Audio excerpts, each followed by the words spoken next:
they're never going to let you in the club, okay? And you like the movie Django, you are the character of Samuel L. Jackson.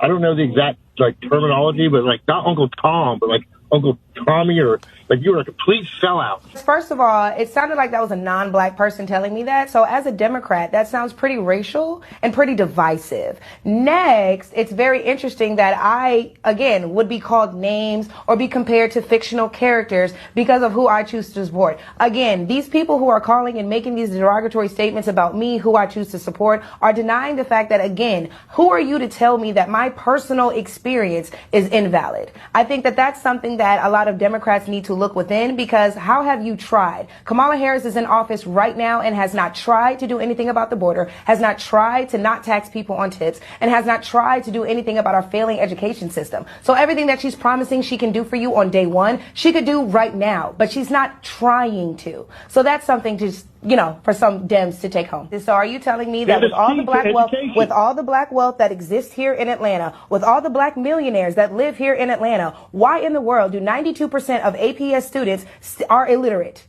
Make it make sense. And we have Democratic mayors, we have Democratic city council members, we have Democratic commissioners, and for whatever reason, 92% of the kids here cannot read. That statistic did not exist in Nevada. So again, I don't know if it was the fact that I got lucky. I can't say that, oh my God, it's the teachers that suck out here. I would never demean our educators here in Atlanta. But what we can acknowledge is the numbers, sir. And so while you want to call me not smart, please tell me what your side has done to fix the illiteracy rate that we see in our black children. Absolutely nothing. And in fact, not only have they not done anything to address the illiteracy issue, but then they're further confusing your kids by telling them that men can give birth, by telling them that there's 53 genders, and that by telling them that your love for your best friend must mean that you are gay, you are a pansexual, asexual. Kids under the age of anything high school should not be thinking anything sexual, period. Sexual should not even be in their vocabulary. So for you to say that I'm not smart because I'm willing to call out all of the degeneracy that exists within our current education system only points to your lack of intelligence and your lack of initiative to actually do something in regards to saving our children and saving our schools. All right, so there's a black conservative named Michaela Montgomery. I actually know her, and she is flaming that white liberal C-SPAN caller that is calling in. And here's the thing.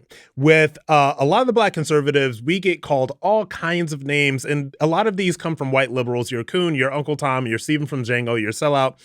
You're all of these different things. What they cannot tell us is what Democrats have actually done. Now, this is obviously a throwback to the very end of the Biden 1.0 era, right before we elected Trump.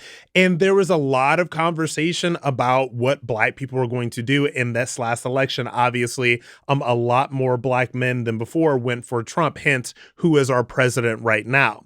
And the conversation that comes from these white liberals is always slurs. It's always derogatory.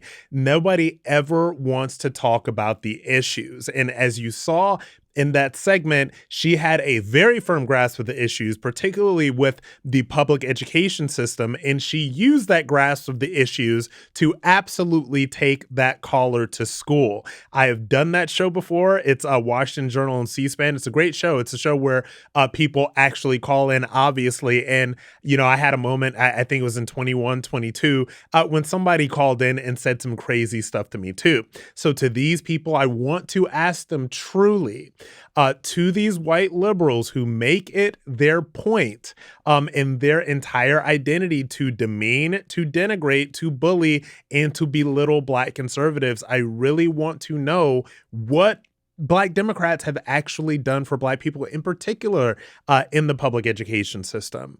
My answer and what they could probably say is not a whole lot.